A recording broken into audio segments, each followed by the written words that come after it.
Helper si Mang Rudy sa isang private institution. Matagal-tagal na rin itong namamasukan doon. Ngunit dahil nga nagka-pandemic, ay nawalan ito ng trabaho dahil halos 2 taon na online ang lahat ng transaksyon at walang opisina na nagsasagawa ng face-to-face. Kung may nag-ooperate man, ay piling-piling empleyado lamang ang nakakapasok at isa nga si Mang Rudy sa napasama sa forced leave. Kung kaya't nagkautang-utang siya na hanggang sa ngayon ay kanya pa ring unti-unting binabayaran. Laking pasasalamat niya nang unti-unti nang bumabalik sa dati ang sitwasyon. Bigla siyang tinawagan ng kanyang agency at pinapabalik na sa kanyang trabaho. Kilalang masipag sa trabaho si Mang Rudy. Tahimik lang ito kapag nasa trabaho, ni hindi mo nga maramdaman ang kanyang presensya na naroon pala siya. Ngunit ang kanyang paglilinis na ginagawa araw-araw sa opisina ang makakapagsabing naka-duty siya dahil sa sobrang linis nga nito. "Good morning po sir," bati ni Mang Rudy kay Rob, head supervisor ng company nila. "Uy Mang Rudy, kamusta?" Nakangiting bati nito sa kanya. "Ang tagal na nating hindi nagkita. Kamusta ang buhay-buhay natin?" Sabay tapik sa balikat ng matanda. "Okay naman po sir," mahinang tugon nito. Libre ang lunch ng isang supervisor. Privilege kasi nila yon. Kaya naman si Rob ay tumatawag na lang sa cafeteria ng kanyang free meal.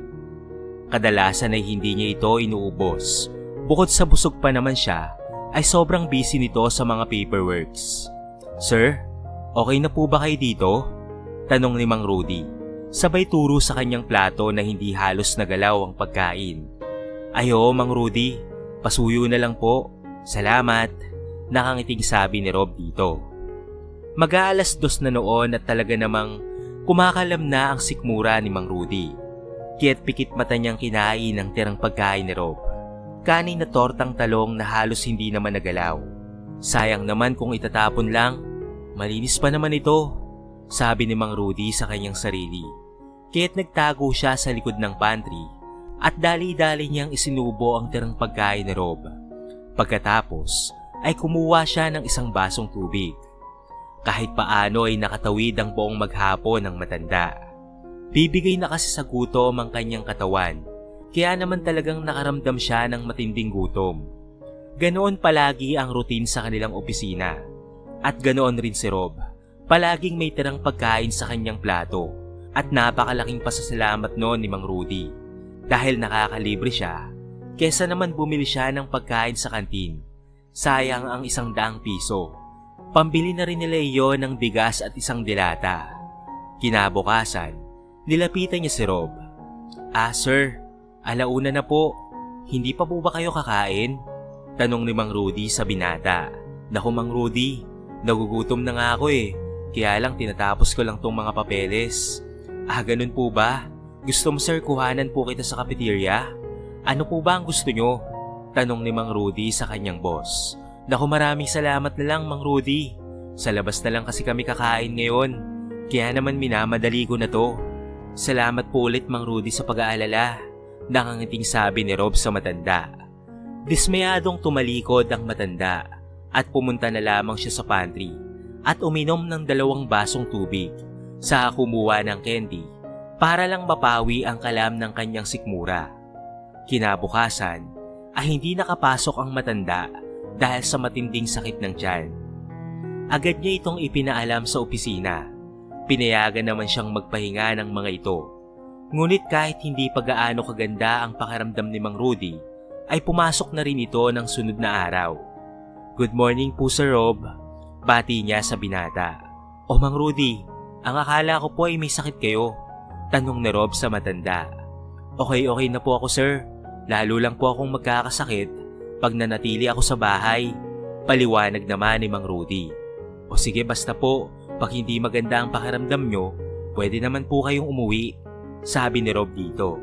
"Salamat po sir," at nagtungo na nga ang matanda sa kanyang area. Mag-aalauna na naman ng tanghali. Kaya naman muli niyang nilapitan si Rob. "Sir, tapos na po ba kayo dito?" Turo niya sa platong may adobong manok at kakaunting kanin. "Ay opo Mang Rudy, paki na lang po, salamat." Nanginginig ang mga kamay ng matanda nang kunin niya ang plato, kaya naman hindi niya namalayan na nalaglag ang plastic spoon. Napansin niyo ni Rob kaya naman siya na lamang ang dumampot ng malaglag ang kutsara at pumunta sa may pantry upang doon ay itapon. Subalit laking gulat na lamang niya nang makitang kinakain ni Mang Rudy ang tira niyang pagkain. Nakaramdam siya ng habag sa matanda. Kaya naman umalis na lamang siya upang hindi siya makita nito. Kinabukasan ay maaga siyang nagpa-deliver ng kanyang pagkain sa cafeteria at bumili pa siya ng isa pang ekstrang ulam na may kasamang bottle juice. Ngunit alauna na ay hindi pa rin niya ito ginagalaw. Muling lumapit sa kanya ang matandang naglilinis. "Sir, hindi pa po ba kayo kakain? Lampas alauna na po ng tanghali. Baka po magutom kayo niyan," sabi ni Mang Rudy. Hindi pa po ako gutom eh. Sige po, iligpit niyo na po yan," sabi ni Rob sa kanya. "Sigurado po ba kayo, sir? Okay lang po ba kayo?" tanong muli ng matanda. "Oo naman po, Mang Rudy." Sige po sir, ligpitin ko na lang po ang mga ito," sabi ng matanda. Mang Rudy?" tawag muli ni Rob sa matanda. "I-plastic niyo po, huwag niyo pong itapon. Malinis po ang lahat ng yan." Nagtataka ang matanda sa sinabing iyon ni Rob. "Huwag niyo po sanang mamasamain, Mang Rudy. Gusto ko lamang pong malaman kung bakit niyo po kinakain ng mga tira kong pagkain. Pasensya na po kung tinatanong po kita ng ganito ha. Minsan po kasi ay naabutan kitang inuubos mo yung tira kong pagkain." Napayuko na lamang ang matanda at humingi ng paumanhin sa kanyang boss. "Naku sir, sorry po talaga. Pasensya na kayo. Gutom na po kasi talaga ako noon. Hindi na po mauulit sir," nahihiyang sabi ni Mang Rudy sa kanya. "May problema ka po ba, Mang Rudy? Di ba po ang sabi ko sa inyo, pag nagmi-meeting tayo, na hindi lang tayo magkakatrabaho dito, parang pamilya na po tayo dito. Kaya kung ano man po ang problema ng bawat isa, ay huwag pong mahiyang lumapit," sabi ng binata. "Naku sir, nahihiya po kasi akong magsabi sa inyo. Nakapos po ang sinasahod ko dahil sa mga utang namin nung lockdown. Kaya po nagtitiis akong kainin yung tira niyong pagkain. Alam ko naman pong malinis yon. Pasensya na po kayo. Nakakahiya po talaga dahil nakita niyo pa po ako," maluwalo ang sabi ng matanda. "Mula ngayon, hindi mo nagagawin yon, Mang Rudy. Paano na lang po kung may sakit ako? Dinahawa pa po kayo sa akin. Lalo pong kawawa ang pamilya niyo na umaasa sa inyo kapag nagkasakit kayo. Mula po ngayon ay sabay na tayong magla-lunch. Sagot ko na po ang food nyo sa kantin. Saka ito po, para sa inyo to, Mang Rudy. Para sa iyo ang lahat ng yan." Sabay abot ng mga groceries at isang sakong bigas sa matanda. Akin po ang lahat ng ito?" Hindi makapaniwalang tanong ng matanda. "Opo, Mang Rudy. Sa inyo pong lahat ng yan. Para po bago kayo pumasok, ay may laman po ang inyong sikmura. Sa lahat ng empleyado dito, kayo lang po ang may pinakamahirap na ginagawa.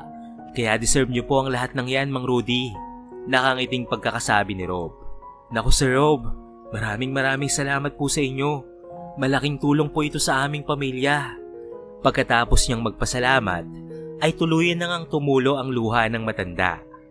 Abot-abot ang pasasalamat niya sa kanyang mga katrabaho, lalo na sa kanyang boss na si Rob, na naging daan ng pagpapala sa kanya. Nabalitaan ito ng management at agad na inabsorb si Mang Rudy. Hindi na siya under ng agency, bagkus company na mismo ang direktang nagpapasahod sa kanya. Na-promote din ang matanda bilang housekeeping supervisor, kaya naman unti-unti na niyang nababayaran ang kanyang mga pagkakautang. Nang makita silang muli ni Rob, ay siya naman ang nanlibre sa kanyang dating boss na minsan ay naging malaking parte kung saan man at ano na ang posisyon niya ngayon sa buhay.